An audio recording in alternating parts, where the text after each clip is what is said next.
మంగళవారం ఆదిలాబాద్లోని పరేడ్ మైదానంలో పోలీస్ అమరవీరుల దినోత్సవాన్ని నిర్వహించారు। ఈ కార్యక్రమంలో జిల్లా ప్రధాన న్యాయమూర్తి ప్రభాకర్ రావు, కలెక్టర్ ఇజార్షియా, ఎస్సీ అఖిల్ మహాజన్, బోధ్ ఎమ్మెల్యే అనిల్ జాదవ్, జిల్లా అధికారులు పాల్గొన్నారు।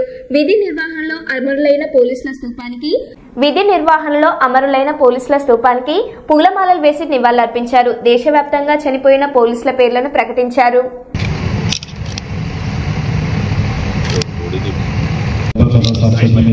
జ్యోతి ప్రజ్వలన కార్యక్రమం మనం చూస్తున్నాం।